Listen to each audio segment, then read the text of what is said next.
Okay, so solve natin tong example sa double integration method. So determine the slope and deflection at point B of the cantilever beam shown in figure 6.3a by the direct integration method. So ito yung ating figure, no? So bala dito, no?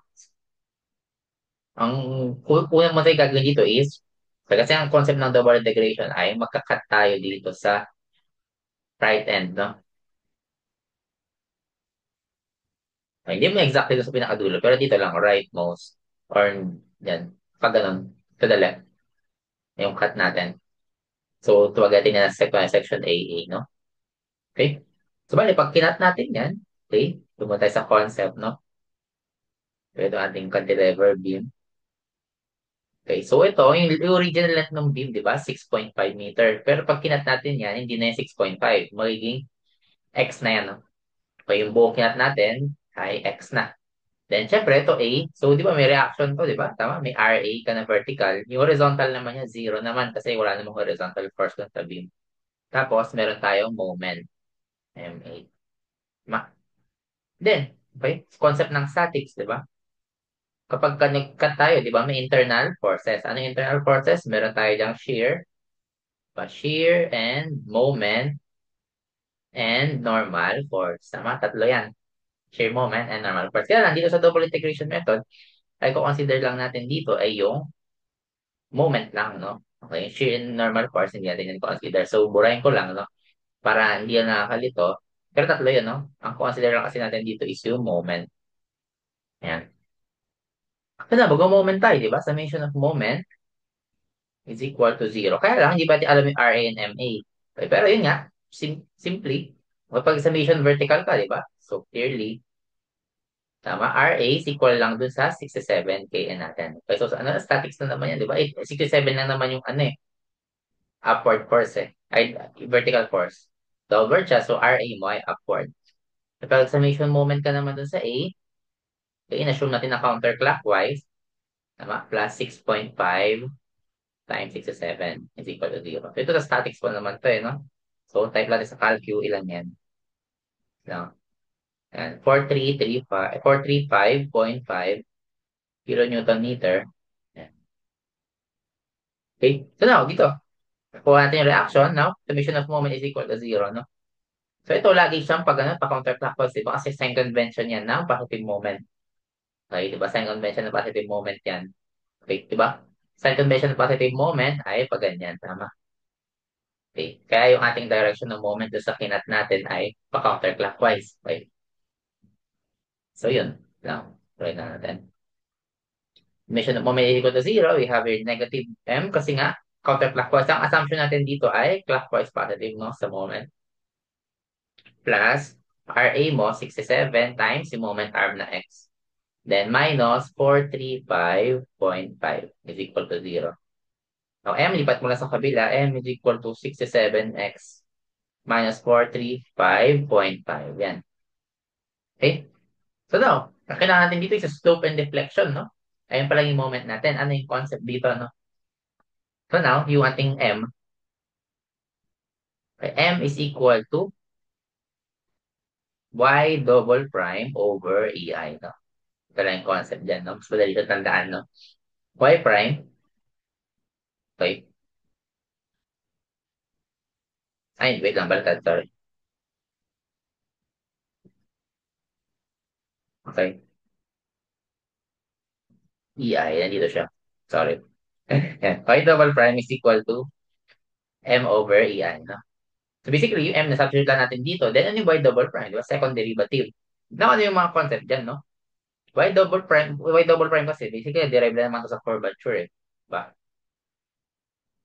Yung Y prime mo, okay? Ayun yung slope no, at any point. Yes, any point of the beam. So let's say nakuha mo na yung Y prime, no?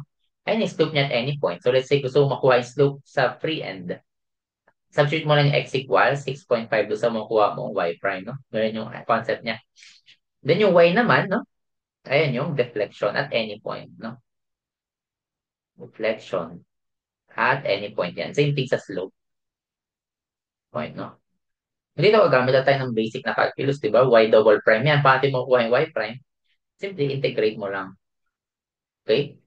Then, para makuha mo yung y, yung makuha mong y prime, integrate mo ulit. No? Kaya nga sa double integration method, dalawang beses ka mag-integrate.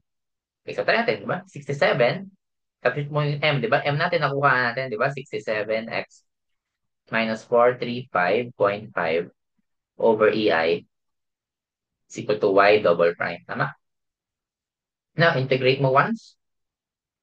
O, yan yan. Power rule lang, di ba? 67x squared over 2 minus 435.5x plus c.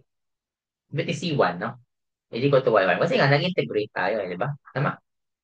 So, may constant ka dyan. Pagkatapos sa integration. So, yung EI, no? Sige, lagay na lang natin dito, no? 1 over EI. Yan. Then, isa pa, integrate mo ulit. Okay. So, 1 over EI ulit. Constant naman kasi yan, eh.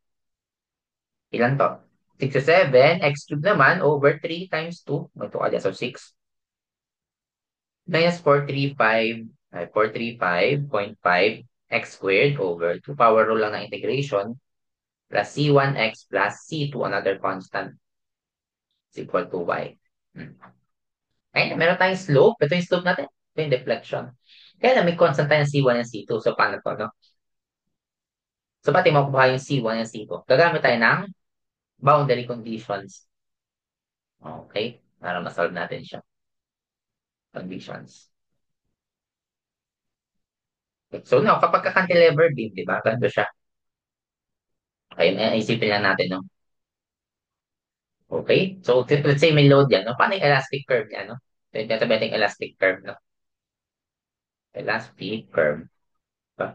So, since, iba, cantilever beam, fix yan on right one end. So, sabihin, pag ganito siya mag-deform, no? Sipin mo lang ganyan siya. Dito halos wala, no? Pag ganyan siya, right? Right? Something like that. Diba? So, pag ano, ito na yung, ano, mapapansin natin, di ba? Yung maximum deflection niya, no? Nasa free end, no? Kasi ito na yung pinakamalaki, doon siya. Doon sa mismong fixed support, halos hindi siya gagalaw, no? Di ba? So, ano makukonklud natin dyan, di ba? Okay? Ganyan siya. No, kung lakwari, may mga applied load dyan, no? Pero kahit wag muna natin lagyan, no? Pero ganyan kasi ano niya, elastic curve, no?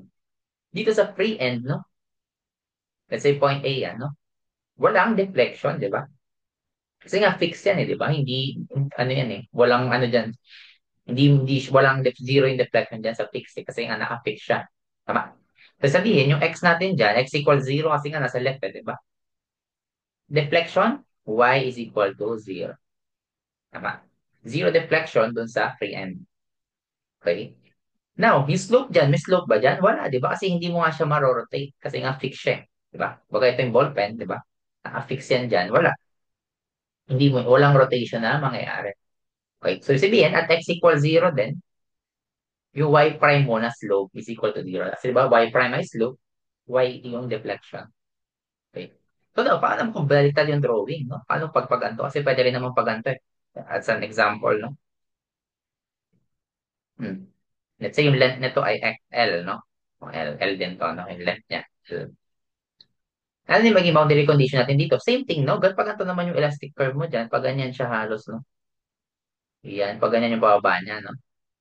So, ma-conclude natin na at x equals L instead na ano, no? Instead na 0. Kasi nga, ang pinaka-reference natin dyan ay left. From left to right, no? So, yung left mo 0 up to the, yung right end mo is yung total length. So, at x equals L, dito, ano sa right end? Kasi sa right end yung pixel, baliktad eh. Yung y mo ay 0. Then, at x equals L, yung y prime mo is equal to 0. Ganyan siya, no? Ganyan magkuha ng boundary conditions kapag ka fixed support na. Yung slope and yung deflection niya ay 0. Para sa 0. Okay, ganyan siya, no? Kung nasa right yung fixed, ganito. Kung nasa left, ganito. So, ito yung consider natin, di ba? Kasi nga, yung problem natin, nasa left and yung fixed support. Okay? So, basically, may kita naman natin, di ba? Pag sinabstitute mo yung 0 dun sa y, di ba? O kahit wag natin ito yung ano eh, substitute eh, kasi 0 naman parehas eh. Kapansin mo, substitute mo 0 dyan, 0 na to. Ito, substitute mo yung 0 sa x, 0 yan. 0 yan. Ito, may x, so 0 na yan. 0 to. So, C2 is equal to 0, di ba? Ganyan lang siya. Nandito sa y prime, substitute mo 0 dito. 0 to. Eto, magiging 0 na rin to kasi x yan, di ba? Any number times to 0 naman ay 0. 0 to. So, ano matitira? C1 mo, 0 na rin. Okay, in this case, no? In this problem, no? Hindi sa lahat ng oras yan, no? Na 0 yung C1 and C2. May mga case na hindi. No? Especially kapag ka-simply supported na siya. Hindi na mag-0 yan. Kaya pag overhang pa, overhang na beam. Pero in this case, parehas na 0 yung ating C1 and C2.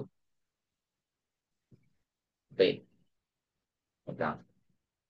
Yan. So, pwede natin makonclude dito na ang boundary condition natin, lagay ko lang dito, C1 is equal to C2 is equal to 0.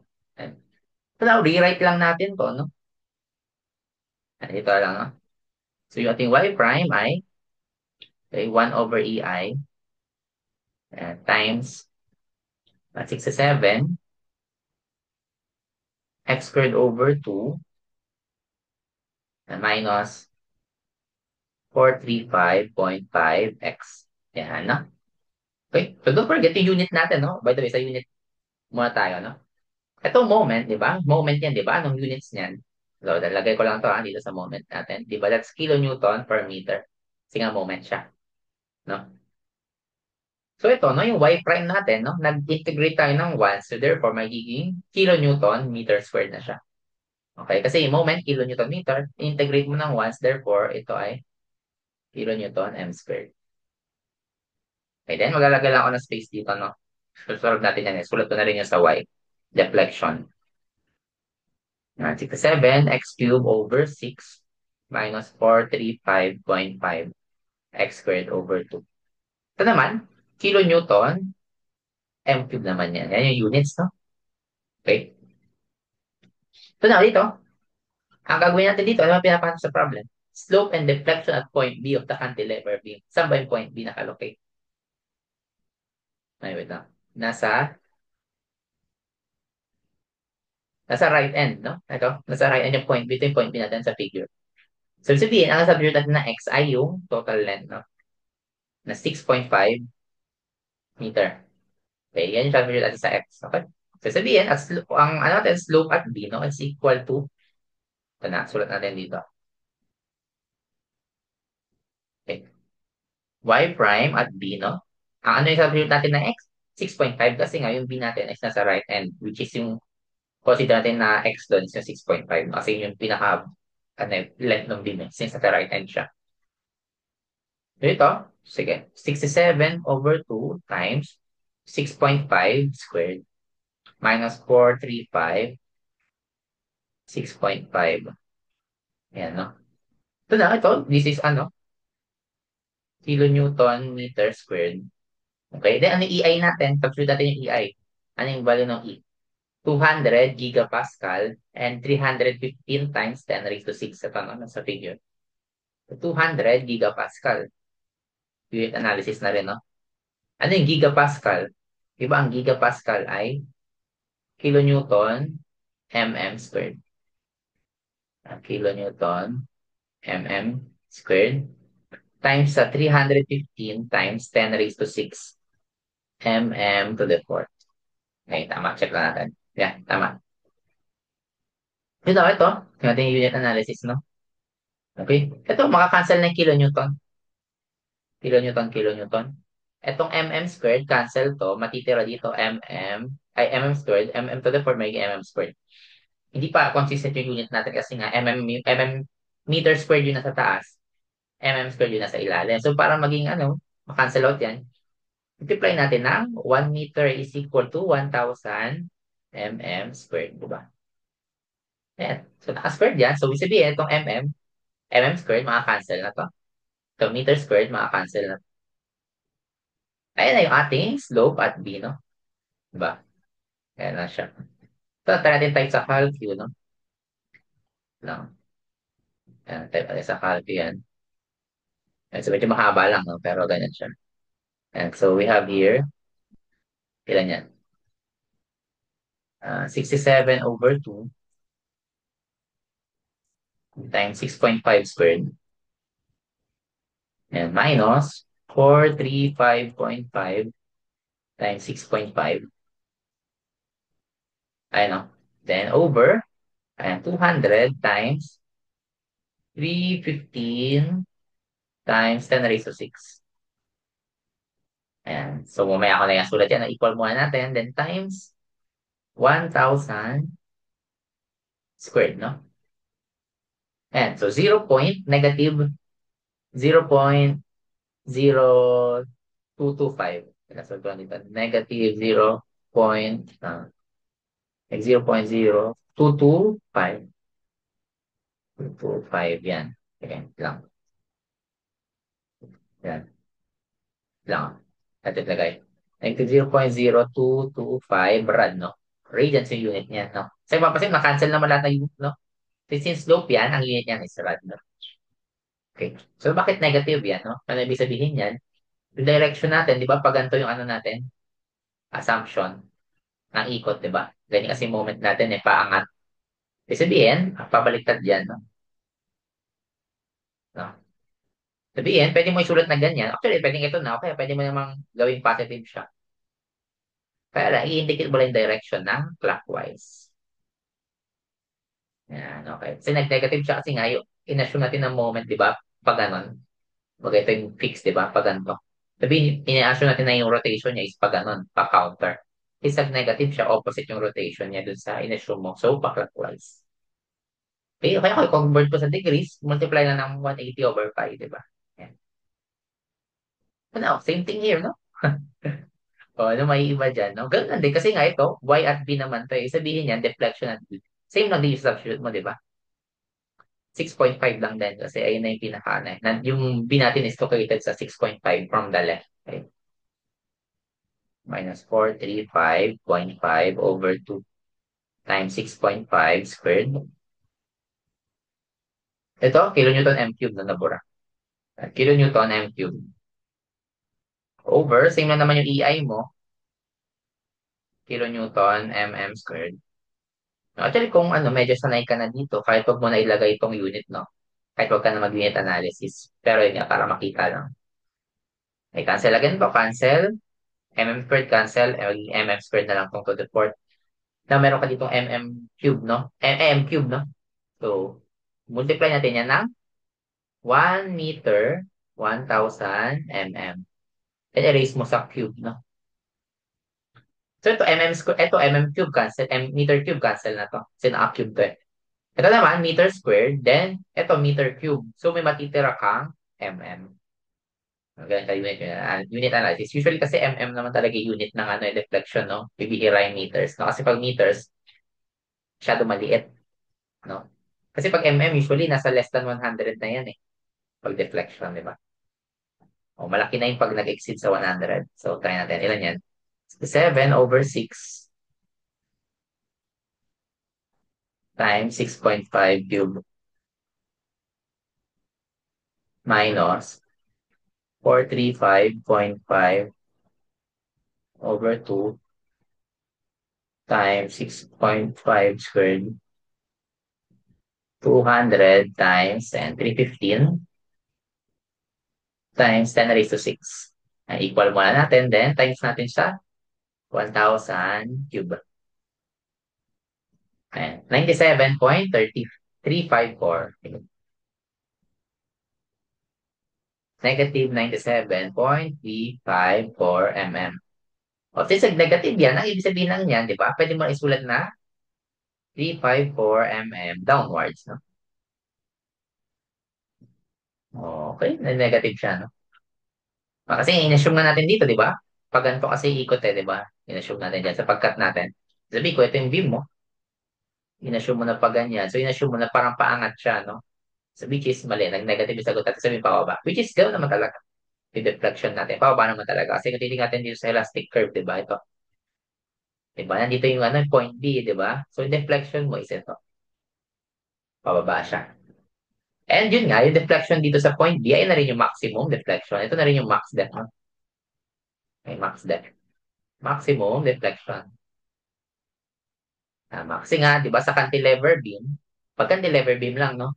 Yung location ng max deflection is yung sa free end. Tulad nito. Pag nasa left siya, nandito sa right, pinaka-rightmost yung maximum deflection. Kung nasa right end naman yung fixed support, nasa leftmost. Diba, nandito siya. Kung ito, kung nasa left. Okay, gano'n siya, no? So, ganun na yung concept ng double integration, no? Dali lang siya. Kunin yung moment, mag-section lang, then use this, concept ng m over ei is equal to y double prime. Then, yung y prime yan ay slope, then yung y yung deflection at any point. No? So, kung dito, kung gusto mong kunin yung para deflection at point C na 3 meters from A, kunwari lang additional 3 meters. So, sabihin, kung nakuha mo yung deflection sa C, substitute mo lang yung 3 dito sa X na sa Y na equation natin for deflection. Instead na 6.5. Kasi kung 6.5 sa B siya, right? And kung sa C ang gusto mo, X equals 3 yung substitute. Okay, so ganun lang siya, no? So, try pa natin yung ibang problem sa susunod. Yun lang. Thank you.